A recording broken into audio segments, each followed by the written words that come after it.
शक्ति बाँडफाँडलाई लिएर गठबन्धनमा तिक्तता पैदा हुने आकलनपछि एमाले पनि नयाँ सरकारको कसरतमा। माओवादी केन्द्र र एकीकृत समाजवादीसँग संवाद जारी। भागभण्डामा उदार बन्ने रणनीति।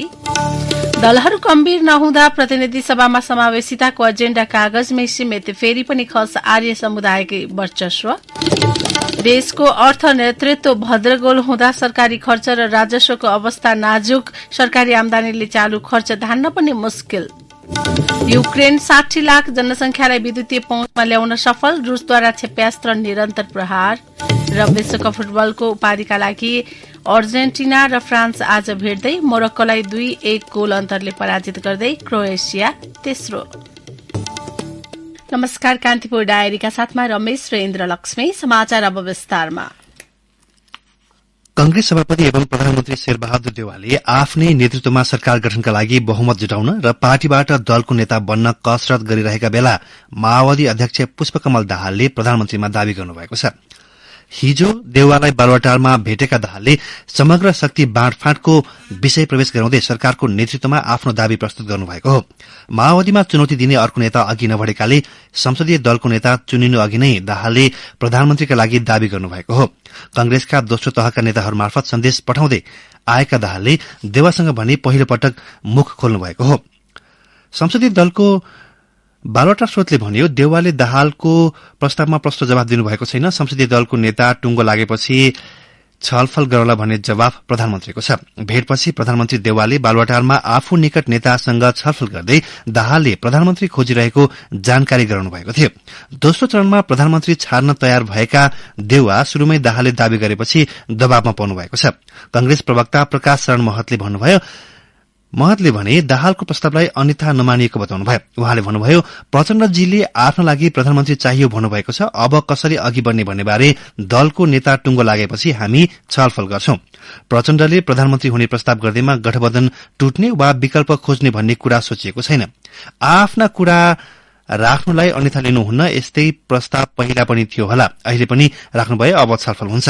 माओवादीका वरिष्ठ उपाध्यक्ष नारायण काजी श्रेष्ठले दाहालले पावर शेयरिङ कसरी गर्ने भन्ने विषयमा मात्रै छलफल गरेको दावी गर्नुभयो। उहाँले भन्नुभयो, निर्वाचनबाट तपाईहरूले बढ़ी लाभ पाउनुभयो, हामीलाई भएन। गठबन्धन कसरी बढ़ाउने, पावर शेयरिङको समग्रतामा कसरी सोच्नु भएको छ भनेर अध्यक्षले कुरा राख्नु भएको हो।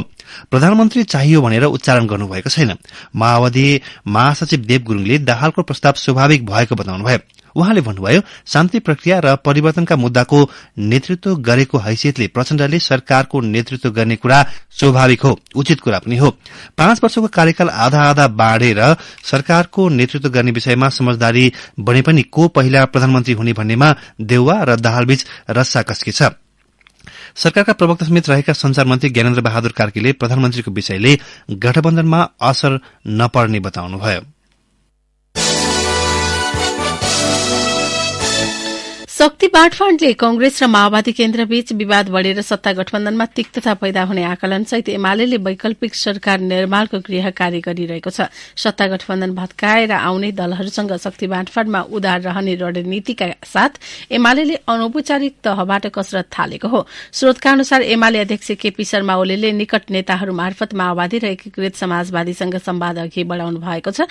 तर ती दललाई सहकार्यका लागि पहिला सत्ता गठबन्धनबाट बाहिरिन पर्ने शर्त अनौपचारिक रूपमा राखिएको छ।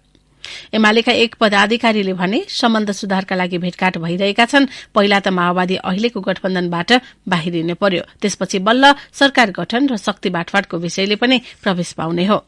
फरक फरक स्वार्थसहित वैकल्पिक गठबन्धन र शक्ति बाँडफाँडका सम्भावित विकल्पमाथि एमाले र माओवादीभित्र छुट्टा छुट्टै जोड़ घटाउ चलिरहेको छ। माओवादी अध्यक्ष पुष्पकमल दाहालले शक्ति बाँडफाँडमा कांग्रेसले सम्मानजनक व्यवहार नगरे विकल्प सोच्न सकिने बताउनु भएको छ। कांग्रेस वा एमाले जोसँग सहकार्य गरेर भए पनि पहिलो कार्यकाल आफै प्रधानमन्त्री बन्ने दाहालको चाहना छ। सत्ता गठबन्धन कायम रहेसम्म केन्द्र र प्रदेश दुवैतिर आफ्नो नेतृत्वमा सरकार बन्न नसक्ने भएकाले एमालेको जोड़ गठबन्धन भत्काउनेमै छ। गठबन्धन भत्किए कांग्रेसलाई बहुमत नपुग्न सक्छ। प्रतिनिधि सभा र प्रदेशसभा निर्वाचनमा एमाले नेतृत्वमा जसपा र राप्रपा सहितको तालमेल थियो। प्रतिनिधि सभामा एमालेको 78, राप्रपाको 14 र जसपाको 12 सीट छ। बहुमत 138 पुर्याउन थप 34 सीट आवश्यक छ। माओवादी थपिए 136 सीट हुन्छ। एकीकृत समाजवादीको 10 सीट पनि जोडिँदा बहुमत पुग्छ। ओलीले माओवादीका महासचिव देव गुरूङ मार्फत सत्ता गठबन्धन भत्काए सहकारी गर्न सकिने सन्देश पठाइसक्नु भएको छ। गुरूङले मंगलबार ओली निवास बालकोट पुगेर झण्डै 2 घण्टा छलफल गर्नुभएको थियो। एमाले उपाध्यक्ष विष्णु पौडेलले केही दिन अगाडि खुमलटार पुगेर माओवादी अध्यक्ष दाहालसँग सहकारीका सम्भावित विकल्पमाथि छलफल गर्नुभएको थियो। उपाध्यक्ष पौडेलले एकीकृत समाजवादीका अध्यक्ष माधव कुमार नेपालसँग पनि भेट गरिसक्नु भएको छ। स्रोतका अनुसार पौडेल, ओली, दाहाल र ओली नेपाल बीच सम्बन्ध सुधारको पक्षमा छलफल भइरहेको छ।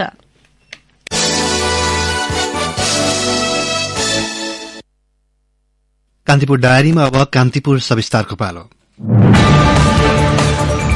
कान्तिपुर सविस्तार। निर्वाचनका समयमा निकै चर्चामा आउने विषय मध्ये समावेशिता राजनीतिक दलहरूको प्रमुख एजेण्डा बन्ने गरे पनि निर्वाचनको नतिजा हेर्दा संसदमा समावेशी प्रतिनिधित्वमा कमी देखिएको छ। गत मंसिर 4 गते सम्पन्न निर्वाचनको अन्तिम मत परिणाम सार्वजनिक भएसँगै सार्वजनिक वृत्तमा यो विषयले पुनः स्थान पाएको छ। समावेशितालाई सही ढंगले सम्बोधन नगर्दा प्रतिनिधि सभामा फेरि पनि खस आर्य समुदायको वर्चस्व स्थापित भएको छ। संघीय संसदको तल्लो सदन प्रतिनिधि सभामा आगामी 5 वर्षका लागि चुनिएका 275 सदस्य मध्ये 48% खस आर्य समुदायका प्रतिनिधि छन्। नेपालको संविधानले सबै प्रकारका विभेद र उत्पीड़नको अन्त्य गर्दै बहुजातीय, बहुभाषिक, बहुधार्मिक, बहुसांस्कृतिक तथा भौगोलिक विविधतालाई आत्मसात मात्र होइन, त्यस्ता विविधताका बीच वर्गीय, जातीय, क्षेत्रीय, भाषिक, धार्मिक, लैंगिक विभेद र सबै प्रकारका जातीय छुवाछुतको अन्त्य गर्ने संकल्प गरेको छ। तर मुलुकको नीति निर्माण गर्ने थलो प्रतिनिधि सभामा भने त्यस्ता वर्गको प्रतिनिधित्व गराउने विषयमा भने राजनीतिक दलहरू चुकेका छन्। राष्ट्रिय जनगणना 2078 को प्रारम्भिक नतिजा अनुसार नेपालमा कुल जनसंख्याको सबैभन्दा ठूलो हिस्सा खस आर्यले ओगटेको देखिन्छ। सोही अनुसार उनीहरूको प्रतिनिधित्व अन्य भन्दा धेरै हुनु स्वाभाविक हो। तर 29% जनसंख्या आदिवासी जनजाति रहेको नेपालमा उनीहरूको प्रतिनिधि सभामा प्रतिनिधित्व भने जम्मा 24% मा खुम्चिएको छ। जबकि खस आर्यको जनसंख्या 31% रहेकोमा संसदमा सो समुदायको प्रतिनिधित्व भने 48% पुगेको छ। निर्वाचन आयोगले सार्वजनिक गरेको निर्वाचनको अन्तिम परिणाम अनुसार संसदमा समानुपातिक र प्रत्यक्ष दुवैबाट गरी कायम भएको 275 सांसदको संख्या मध्ये खस आर्य सर्वाधिक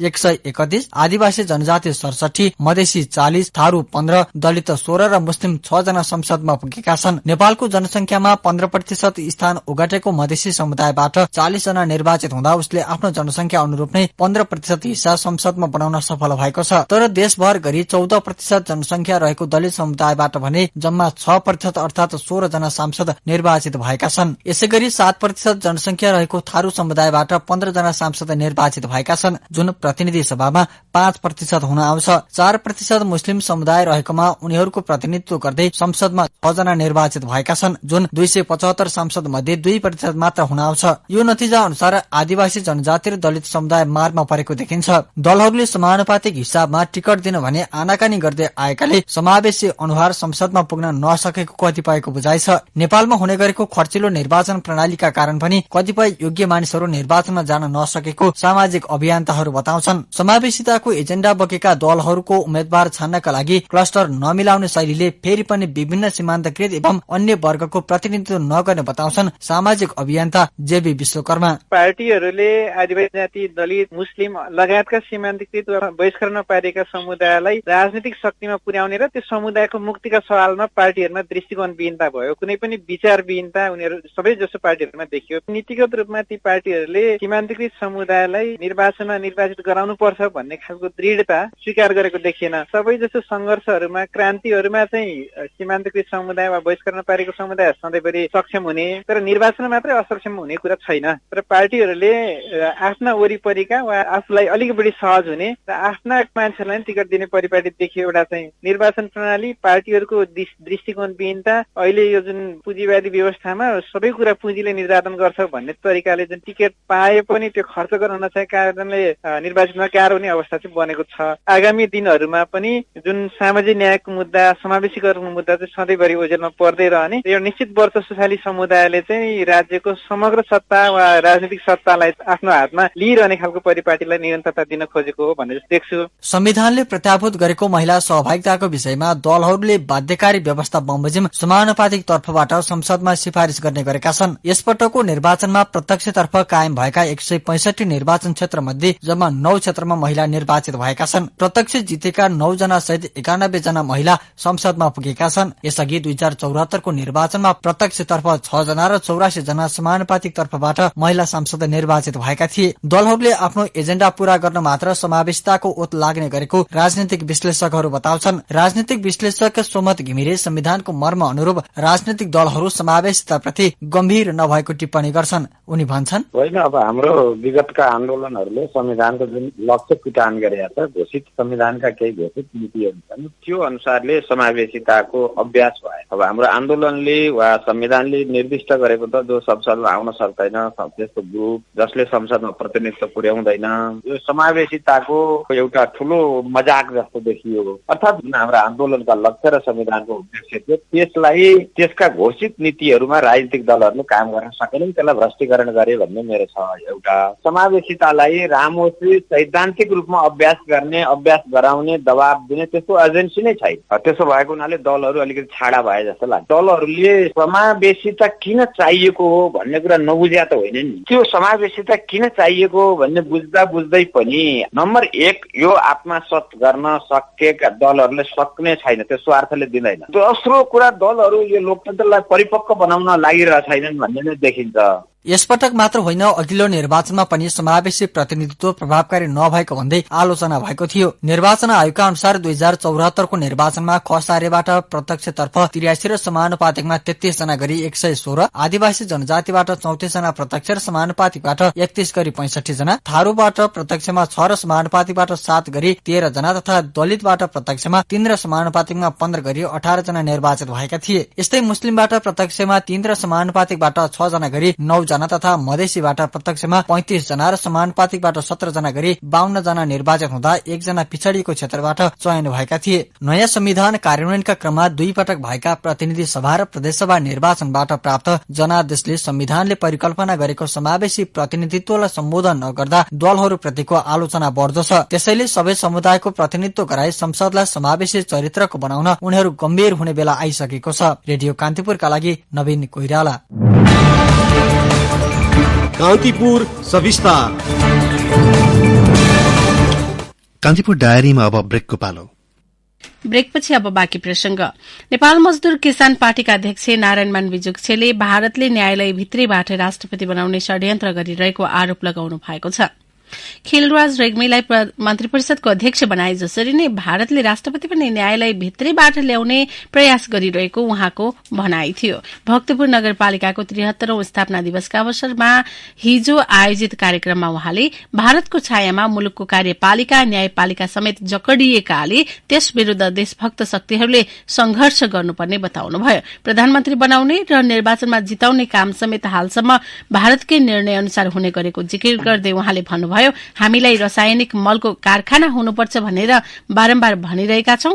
भारतले मान्दैन भनेर कारखाना बनाउन भनेपछि मन्त्रीहरू थर्कमान हुन्छन्। खिलराज रेग्मीलाई लक्षित गर्दै उहाँले न्याय प्रशासनका व्यक्तिलाई प्रधानमन्त्री बनाए जस्तै अहिले राष्ट्रपति बनाउने कुरा धेरै जटिल विषय भएको बताउनुभयो।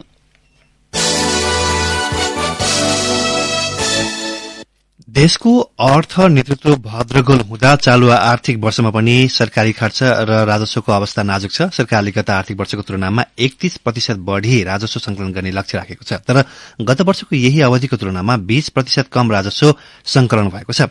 यसरी सरकारी आमदानीले चालु खर्च धान्न पनि कठिन हुने भएको छ। अर्थमन्त्री जनार्दन शर्माद्वारा प्रस्तुत बजेट अनुसार आर्थिक वर्षको 5 महिनामा साउन र मंगिरसम्म 4 खर्ब 64 अर्ब 12 करोड़ रूपियाँ राजस्व संकलनको लक्ष्य थियो, तर लक्ष्यभन्दा 1 खर्ब 9 अर्ब 71 करोड़ रूपियाँ कम अर्थात जम्मा 3 खर्ब 54 अर्ब 41 करोड़ रूपियाँ मात्रै राजस्व संकलन भएको छ। गत आर्थिक वर्षको यही अवधिमा समेत 4 खर्ब 43 अर्ब 79 करोड़ रूपियाँ राजस्व संकलन भएको थियो। यसैगरी चालू वर्षको लक्ष्यभन्दा 24% र गत वर्षको यही अवधिको उपलब्धिभन्दा 20% कम राजस्व संकलन भएको हो। आमदानी र खर्चको तुलनामा पनि अत्यास लाग्दो अवस्थातर्फ छ। सरकारले संकलन गरेको राजस्वले चालू खर्च, कर्मचारी, शिक्षक, सैनिक, प्रहरीको तलब तथा भत्ता खर्चका लागि समेत नपुग्ने अवस्था आएको छ। महालेखा नियन्त्रकको कार्यालयको तथ्याङ्क अनुसार मंसिरसम्म 3 खर्ब 54 अर्ब 41 करोड़ रूपियाँ राजस्व संकलन भएकामा त्यति नै बराबर अर्थात 3 खर्ब 54 अर्ब 25 करोड़ 69 लाख रूपियाँ चालू खर्च भइसकेको छ। पुँजीगत र वित्तीय व्यवस्थाका लागि बजेटबाट कुनै योगदान नहुने अवस्था छ। अर्थशास्त्री तथा सार्वजनिक खर्च पुनरावलोकन आयोगका अध्यक्ष डिलीराज खनाल भन्नुहुन्छ, आयात र रेमिटेन्स बढ़ेका पछिल्ला दशकमा राजस्वले चालू खर्च नधान्ने यस्तो अवस्था आएको मलाई सम्झना छैन, तर यस वर्ष राजस्वले चालू खर्च नपुग्ने अवस्था आयो। यसले मुलुकको सरकारी वित्तीय प्रणालीलाई दुर्घटनातर्फ लैजान्छ। अर्थ मन्त्रालयले आफ्नो कार्यक्षमता भन्दा विभिन्न सरकारी निकायका नीतिगत निर्णयलाई कारक ठानेको छ। अर्थशास्त्रीहरूले भने अर्थ मन्त्रालयको नेतृत्व, राजस्व प्रशासनको कार्यक्षमता, नैतिकता र नीति तथा कार्यान्वयन बीचको तालमेलको अभावलाई नै यो अवस्थाको कारक मान्छन्। काठमाडौँ उपत्यकामा वायु प्रदूषणको मात्रा एकाएक उच्च तहमा पुगेको छ। शुक्रबारदेखि नै उपत्यकाको आकाशमा भरिएको तुवालो अझै केही दिन रहने वातावरण विज्ञले बताएका छन्। लामो समयसम्म वर्षा नहुनु, वायुमण्डलमा धूलो र धुवाँको मात्रा बढ़नु लगायतलाई प्रदूषणको मुख्य कारण मानिएको छ। वायु प्रदूषणका कारण मानव स्वास्थ्यमा गम्भीर असर पर्न सक्ने भन्दै चिकित्सकहरूले विशेष सावधानी अपनाउन आग्रह गरेका छन्। एक सामग्री वर्ल्ड एयर क्वालिटीका अनुसार वायुको गुणस्तरका दृष्टिकोणले नेपाल विश्वको 10औं प्रदूषित मुलुक बनेको छ। शुक्रबारदेखि नै तुवालोले भरिएको काठमाडौँ उपत्यकाको आकाशमा शनिबार दिनभर पनि सफा रहेन। शनिबार साँझसम्मको मापनमा नेपालमा वायुको गुणस्तर 152 AQI मापन गरिएको छ। AQI 0 देखि 50 सम्मलाई सामान्य लिइन्छ। 50 भन्दा बढ़ी भएमा वायुको गुणस्तर खराब भएको मानिन्छ। वायुको गुणस्तर 300 AQI भन्दा माथि मापन भएको अवस्थामा त्यसलाई खतराको रूपमा लिने गरिन्छ। काठमाडौँ उपत्यकामा बढ़िरहेको वायु प्रदूषणका विभिन्न कारण रहेको जानकारहरू बताउँछन्। उपत्यकामा पछिल्लो समय आकाशै ढाक्ने गरी तुवालो लाग्नुका साथै वायुको गुणस्तरमा भारी गिरावट आउनुको कारणबारे वातावरणविद भूषण तुलाधर भन्छन्, प्राकृतिक कारणमा पानी नपर्ने, हावा पनि राम्रोसँग नचल्ने भएको हुनाले प्रदूषण जहाँको त्यही रहने।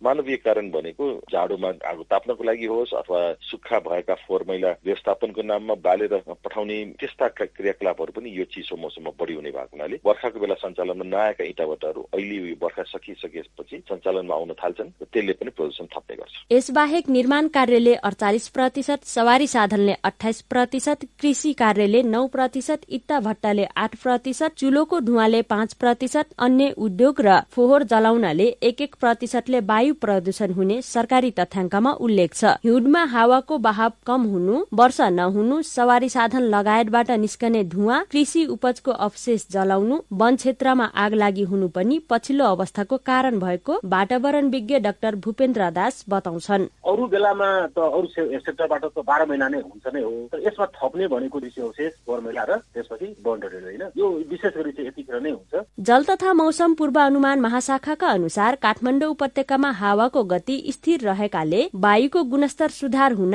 किता वर्षा हुनै पर्छ, किता हावाको गति तीव्र हुनुपर्छ। यस्तै अवस्था अझै केही दिन रहन सक्ने महाशाखाको अनुमान छ। वायु प्रदूषण बढेपछि चिकित्सकहरूले भने विशेष सावधानी अपनाउन आग्रह गरेका छन्। प्रदूषणका कारण खोकी लाग्ने, नाकबाट सिगान बग्ने, घाँटी दुख्ने, टाउको दुख्ने, छाती तथा आँखाको संक्रमण बढ़िरहेको उनीहरू बताउँछन्। श्वास प्रश्वासका बिरामी यसबाट बढ़ी आक्रान्त छन्। विश्व स्वास्थ्य संगठनको मापदण्डका हिसाबले उपत्यकामा अहिले देखिएको प्रदूषणको मात्रा निकै खराब तहमा रहेको, छाती, घाँटी, फोक्सो र नाक सम्बन्धी विभिन्न संक्रमणको जोखिम रहेको वातावरण स्वास्थ्य विज्ञ डाक्टर यादव प्रसाद जोशी बताउँछन्। श्वास सम्बन्धी श्वास प्रश्वास रोग ल्याउँछ सबभन्दा छिटो देखिने, त्यसपछि त्यसले मुटु सम्बन्धी रोग ल्याउँछ, त्यसपछि त्यसले चाहिँ रक्तचाप सम्बन्धी रोग ल्याउँछ, यसले क्यान्सरसम्म पनि गराउँछ र धेरै अध्ययनहरूले यसले मानसिक शक्तिमा हरास, जसलाई हामी मेन्टल इलनेस अथवा न्युरोडिजनरेसन भन्छौँ, त्यो गराउँछ। विश्व स्वास्थ्य संगठन WHO का अनुसार संसारका 92% मानिस प्रदूषित वायु भएको ठाउँमा बस्छन्। विश्वभर वायु प्रदूषणको कारण वर्षेनी 70 लाख मानिसको मृत्यु हुने गरेको तथ्याङ्क छ। नेपालमा पनि वार्षिक करिब 42,000 मानिसको वायु प्रदूषणका कारण ज्यान जाने गरेको तथ्याङ्क छ। वायु प्रदूषण बढ़िरहँदा वातावरण मन्त्रालयले सर्वसाधारणलाई स्वास्थ्यको ख्याल गर्न, अनावश्यक सवारी साधन नचलाउन, जथाभावी फोहोर नजलाउन र धुलो र धुवाँ आउने खालका निर्माण कार्य केही दिन नगर्न आग्रह गरेको छ। वातावरण सवारी साधनको गुणस्तर मापन गरी प्रदूषण बढ़ाउने सवारी प्रयोग नगर्न भनेको छ। यी बाहेक पनि वायुको प्रदूषण न्यूनीकरणका लागि साना साना विषयमा ध्यान दिनु आवश्यक रहेको डाक्टर जोशी सुझाउँछन्। मोटरसाइकलदेखि गाडीहरूदेखि यो धुवा फालिरहेको गाडी भएपछि ट्राफिक प्रहरीले त्यहीँनिर समातेर सजाय गर्नुपर्छ। धेरैजनालाई त मैले भनिरहेको हुन्छु, अब ठ्याक्कै त्यो ट्राफिकमा जो धुवा फालेर हिँडेका गाडीहरू हुन्छन् अनि सादा आफ्नो भेकलहरू चाहिँ समयमा मेन्टेनेन्स गर्नु पर्यो। एक दोस्रो चाहिँ धुवा र धुलो उत्पादन गर्नु परेन, कम गर्नु पर्यो। गत वर्ष पनि काठमाडौँ विश्वको 6औं प्रदूषित शहर र नेपाल 10औं प्रदूषित मुलुक बनेको थियो। यसपटक पनि सोही अवस्था दोहोरिएको छ, तर प्रदूषणको मात्रा न्यूनीकरण गर्न सरकारबाट ठोस पहल भएको देखिँदैन। अर्कोतर्फ प्रदूषण व्यक्ति विशेषका गतिविधिले पनि बढ़ने भएकाले सरकारको मुख ताकिरहनु भन्दा पनि व्यक्ति आफैले पनि प्रदूषण न्यूनीकरणका लागि स्वास्थ्यकर आचरणको पालना गर्नु जरुरी छ। रेडियो कान्तिपुरका लागि सरिता थारू। ललितपुर महानगरपालिका प्रमुख चिरीबाबु महर्जनले काठमाडौँ उपत्यकामा अब मेट्रो रेल सञ्चालनका लागि आवश्यक तयारी शुरू गर्नुपर्ने बताउनु भएको छ। मोटरसाइकल ल्याएर उपत्यकामा ट्राफिक जाम बढ़नुको सट्टा मेट्रो रेल सञ्चालन अबको आवश्यकता रहेको उहाँले बताउनुभयो। हिजो ललितपुर महानगरपालिकाको 104औं स्थापना दिवसका अवसरमा महर्जनले उपत्यकामा मेट्रोको विकल्प नरहेको भनाइराख्नु भएको हो। कान्तिपुर डायरीमा पुनः ब्रेकको पालो।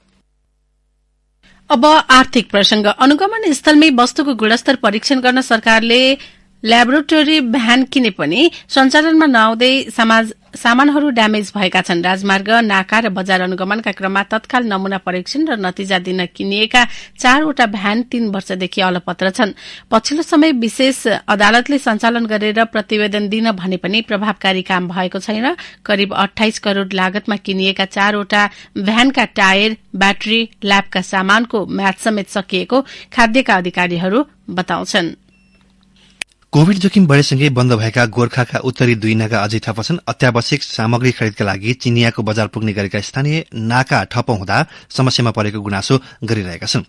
गाउँ पुग्ने उच्च तहका सरकारी अधिकारी तथा जनप्रतिनिधिसँग उनीहरूले नाका खुलाइदिन पटक पटक माग गरे। गएको निर्वाचन अघि प्रचारका क्रममा चुमनुब्री गाउँपालिका 1 सामा गाउँ पुगेका प्रदेश र प्रतिनिधि सभाका उम्मेद्वार समक्ष पनि स्थानीयले नाका खुलाउने पहल गरिदिन आग्रह गरेका थिए। स्थानीयको पटक पटकको माग अनुसार गाउँपालिका र प्रशासनले समेत नाका खुल्न बारम्बार उपल्लो निकायलाई पत्रचार गरिसकेका छन्। तर कोविड जोखिमका बेला बन्द भएका नाका 3 वर्ष यता ठप्प छन्, खुल्ने सुरसार छैन।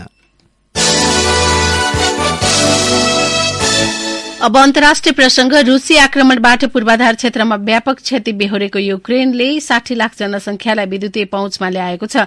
रूसी आक्रमणबाट पूर्वाधारमा पुगेको नोक्सानीले युक्रेनी नागरिकमा ऊर्जा र पानीको वितरण बन्द भएसँगै युक्रेनले ऊर्जा तथा पानी पुनर्व्यवस्थापनमा जुटेको अल जजिराले उल्लेख गरेको छ। ऊर्जा क्षेत्रलाई लक्षित गर्दै रूसले प्रहार गरेको क्षेप्यास्त्रका कारण युक्रेनमा ठूलो जनसंख्या, पानी तथा विद्युत सेवा पहुँच बाहिर रहँदै आएका छन्। ऊर्जा क्षेत्रलाई लक्षित गर्दै रूसले गरेको क्षेप्यास्त्र प्रहारबाट राजधानी कीव लगायतका क्षेत्रमा ऊर्जा तथा पानीको हाहाकार भएको राष्ट्रपति भ्लादिमिर जेलेन्स्कीको भनाइ छ।